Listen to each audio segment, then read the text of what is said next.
let's calculate this, extra $100 every month from your account for things you don't need.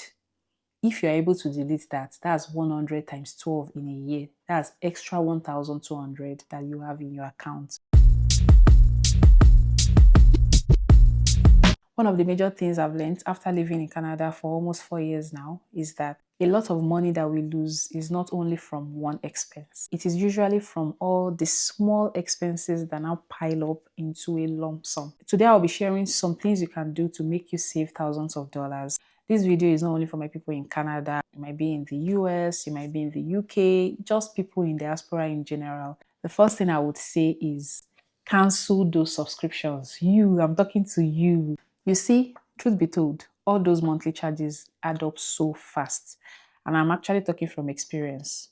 Oh, I love Netflix, you subscribe. I love Amazon, you subscribe. I love Hulu, you subscribe. I subscribed on Netflix for a long time now, and I cannot remember the last time I sat to watch a proper movie. So what I would suggest is that check all your subscriptions. How often do you use these things? Do you use them maybe once a month and you abandon them, or you use them once a week? A very good thing I want you to even check is all those apps that you're using trial version for, telling yourself that you will only use it for 3 days and then you forget.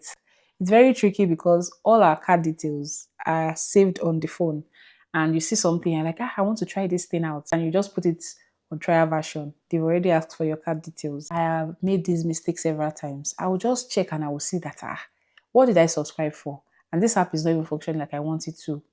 And I will be so pained. So what I do now is, if I know that this app, I'm still trying it out, immediately I put it on trial version.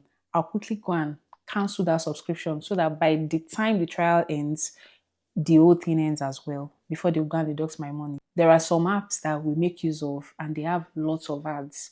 And you tell yourself that I don't want to watch ads. To what end if it's something that you don't use regularly? I went to someone's house and we're watching a TV show. I can't count the number of times that I was seeing ads on Netflix. And I asked her, and she told me that, see, my sister, I can't stress myself. If this is the cheapest for me, I'm going to go with it. So weigh the pros and cons and figure it out. Can I do without this application? If the answer is yes, please cancel the subscription. Number 2 is that you should move your savings as soon as you get paid. Don't wait till the end of the month before you start moving your savings. If you've already planned that, okay, I want to be saving $100 per month or $100 per paycheck or so amount of money, don't wait till all the bills will be deducted, because you know how it works in the credit system here. You already have lots of subscriptions, you have lots of pre-authorized payments, and the money has even gone before it lands in your account. Expenses can pile up, and before you know it, you're like, but I thought I said I was going to save this amount of money. I have no savings. Don't upgrade your lifestyle too quickly, especially when your income increases. Imagine this scenario: you've been earning like $30,000 per annum, and you know that you're cutting your coat according to your size, right? And all of a sudden, your income increases, and you're like, why is my house like this? I need a bigger house. Why is my car like this? I need a bigger car. Think twice. Take your time. I understand that, yes, that's the way life works. The richer you become, the more you start seeing some things that were not needs. You start seeing them as your need. And this might be tempting because it would affect your disposable income at the end of the day. You just realize that when you were earning low, you still have the same disposable income as when you are earning higher. I would even advise, maybe for the first few months after your income increases, why not just use the opportunity to save some money on ground for the rainy day? And then you can now sit down. Okay, this is what I want to do. I want to get a bigger house. I want to change my wardrobe. You can now take that action. However, not immediately. When you go to the store and you are seeing something that you know that you were not planning to buy before, don't buy it. One good thing I would suggest is that you have a list. When you are going grocery shopping, once you have a list, you already know, I'm working with this. I think the temptation is even usually higher when you are a parent that has kids. When you get to the store, I can't count the number of times that my daughter will see something that she has not seen before. She is always pointing at something. So, and even as an adult, once I go to the store and I'm seeing, this thing is beautiful, all I want to do is take it. But I know that you tell yourself that this money is meant to be spent now. Now, I will suggest something. You can tell yourself, okay, this month is my cheat month. I want it to be that maybe there's something that I want to buy, maybe a snack, maybe a clothes. I will only be buying it for myself once a month. I'm not going to be buying it every time. I tell my daughter sometimes, I'll say, you want to buy this thing? Okay, you buy it today. But when else you come to the store, you are not buying it. Okay? So you just reach a compromise in as much as you are not cancelling out totally. When you go to the store, you can compare brands. And in fact, this really works when you go to the grocery store. You will notice that on the aisle, they have some things that is the same thing. You'll be wondering, what's the difference? What I do is that I check the reviews. If I see that this thing has good reviews and it's giving me the same experience, why should I be buying the expensive thing? And it has worked for me.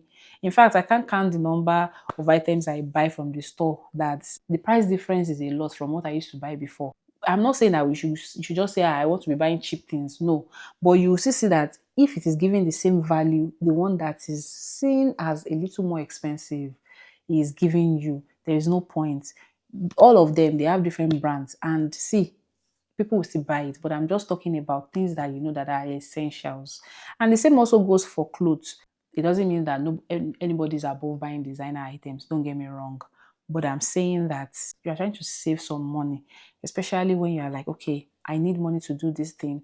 Do I need to buy the designer yet? I can buy something cheaper and it's going to have quality. Having a side hustle, I'm still going to sit down and make a video about the side hustles that you can try out, because having a side hustle is very important to be able to save you some cash. You know, you just say, I beg this one, let me just use my side hustle for it. But I would say some of the examples of the side hustle that I've seen that have worked for people, like making use of the skills that they might have gotten, maybe like hairdressing, barbing. The truth is that extra source of income really makes the difference. Buy secondhand items when they make sense. I don't know if you've witnessed it, that you buy something new and this thing will just spoil, and then you buy secondhand and you're like, wow, I eat this jackpot.